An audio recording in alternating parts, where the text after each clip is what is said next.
Question number 14. Question number 14 ആണ് ചെയ്യാൻ പോകുന്നത്. അതായത് കാർബൺ ഡയമണ്ട് കാർബൺ ഗ്രാഫൈറ്റ് ആയിട്ട് മാറുന്ന റിയാക്ഷൻ നോക്കിക്കേ. അത് പ്രൊഡക്റ്റിന്റെ കൂടെ തന്നെ എനർജി കിട്ടിയിട്ടുണ്ട്. മീൻസ് അതിന്റെ അർത്ഥം എന്താ? പ്രൊഡക്റ്റിന്റെ കൂടെ എനർജി റിലീസ് ചെയ്തിട്ടുണ്ടെന്ന്.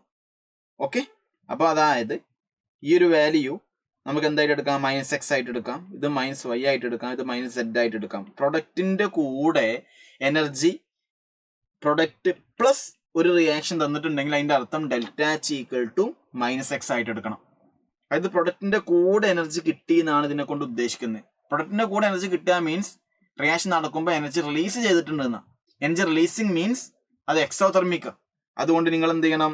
എക്സോതെർമിക്ക എന്ന് അറിയിക്കണം എന്നുണ്ടെങ്കിൽ ΔH = -x മാറ്റണം. ക്വസ്റ്റ്യൻ ചിലപ്പോൾ ΔH -x തരും. അങ്ങനെയാണെങ്കിൽ ഓക്കെ, ഒന്നും ചെയ്യണ്ട. പക്ഷെ പ്രൊഡക്റ്റിന്റെ കൂടെ ΔH എന്ന് പറയാണ്ട് പ്രൊഡക്റ്റിന്റെ കൂടെ തന്നെ ഒരു വാല്യൂ തന്നിട്ടുണ്ടെങ്കിൽ അതിന്റെ അർത്ഥം എന്താ? ഇതെന്താണ്? പ്രൊഡക്റ്റിന്റെ കൂടെ നമുക്ക് കിട്ടിയിട്ടുണ്ടെന്ന്, എനർജി റിലീസ്ഡ് ആണ്, എക്സോതെർമിക് ആണെന്നാണ് കേട്ടോ. നമുക്ക് നോക്കാം. ഈ രണ്ട് റിയാക്ഷൻ എന്ത് ചെയ്താലും ഈ റിയാക്ഷൻ കിട്ടുക. ഈ രണ്ടാമത്തെയും മൂന്നാമത്തെ റിയാക്ഷൻ എന്ത് ചെയ്താലാണ് നമുക്ക് ഈ ഒരു ഒന്നാമത്തെ റിയാക്ഷൻ കിട്ടാൻ നോക്കിയാൽ മതി. Diamond graphite ആവുമല്ലേ?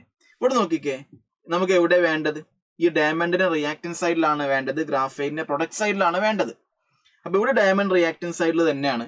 അപ്പൊ ഈ റിയാക്ഷൻ നിങ്ങൾ അങ്ങനെ തന്നെ വെക്കുക, ഒന്നും ചെയ്യണ്ട. അതായത് -y ആയിട്ട് തന്നെ വെക്കുക. ഇപ്പൊ -x - -y തന്നെ വെക്കുക. ഇനി ശ്രദ്ധിക്കേണ്ട കാര്യം, ഈ ഗ്രാഫൈറ്റ് എവിടെയുള്ളത്? റിയാക്ടൻസ് സൈഡിലാണ്. പക്ഷെ ഇവിടെ ഗ്രാഫൈറ്റ് എവിടെയുള്ള? പ്രൊഡക്റ്റ് സൈഡിലാണ്. അപ്പൊ എനിക്ക് ഈ റിയാക്ഷന് ഗ്രാഫൈറ്റ് പ്രൊഡക്റ്റ് സൈഡിലാണ് നമുക്ക് വേണ്ടത്. പക്ഷെ ഗ്രാഫൈറ്റ് ഉള്ള റിയാക്ഷനിൽ ഗ്രാഫൈറ്റ് റിയാക്ടൻസിലാണ് ഉള്ളത്. അപ്പൊ ഇതിന് ഞാൻ തല തിരിച്ച് ഇതിനെ റിവേഴ്സ് ചെയ്തിട്ടുണ്ടാവും. അപ്പൊ ഇതിനെ റിവേഴ്സ് ചെയ്യുമ്പോൾ ഓട്ടോമാറ്റിക് ആയിട്ട് -z എന്തായിട്ട് മാറും? +z ആയിട്ട് മാറും. അപ്പൊ ഇതിനെ റിവേഴ്സ് ചെയ്താൽ ഈ കാർബൺ ഗ്രാഫൈറ്റ് എവിടെത്തും? ഓക്സിജൻ എവിടെത്തും അല്ലെ? ഇവിടെ ഓക്സിജൻ റിയാക്ടൻസ് സൈഡിലാണ്, ഇവിടുത്തെ ഓക്സിജൻ ഇവിടെ എത്തിയല്ലോ, അത് രണ്ടും ക്യാൻസൽ ചെയ്ത് പോയി. അതേപോലെ ഈ കാർബൺ ഡൈ ഓക്സൈഡ് പ്രൊഡക്റ്റ് സൈഡിലാണ്, ഇതിനിങ്ങോട്ട് റിവേഴ്സ് ചെയ്യുന്നില്ലേ? റിവേഴ്സ് ചെയ്യുമ്പോൾ ഈ കാർബൺ ഡൈ ഓക്സൈഡ് റിയാക്ടൻസിൽ വരും. അപ്പൊ ഇവിടുത്തെ കാർബൺ ഡൈ ഓക്സൈഡും റിയാക്ടൻസിൽ വന്ന കാർബൺ ഡൈ ഓക്സൈഡും കട്ട് ചെയ്യും. അതായത് ഈ റിയാക്ഷൻ അങ്ങനെ തന്നെ ഈ മൂന്നാമത്തെ റിയാക്ഷനെ തിരിച്ചിട്ട് ഈ റിയാക്ഷനും തിരിച്ച റിയാക്ഷനും കൂടി ആഡ് ചെയ്താൽ നമുക്ക് എന്ത് കിട്ടും? ഈ ഒന്നാമത്തെ റിയാക്ഷൻ കിട്ടും. അപ്പൊ ഈ റിയാക്ഷൻ എങ്ങനെ തന്നെ ആയതുകൊണ്ട് -y എന്ന് എഴുതി വെച്ചു. ഈ റിയാക്ഷനെ തിരിച്ചത് കൊണ്ട് -z +z എന്ന് എഴുതി വെച്ചു. ഇത് രണ്ടും ആഡ് ചെയ്താലാണ് നമുക്ക് എന്ത് കിട്ടുക? ഈ ഒന്നാമത്തെ റിയാക്ഷന്റെ എന്താൽപ്പി കിട്ടുക. SS ലോ, തെർമോഡൈനാമിക്സ് ആണ് ചാപ്റ്റർ. ഓക്കെ, അപ്പം -x പകരം x = എഴുതണമെന്നുണ്ടെങ്കിലോ, അപ്പൊ ഇവിടെ മൊത്തത്തിൽ മൈനസ് കൊടുക്കുക.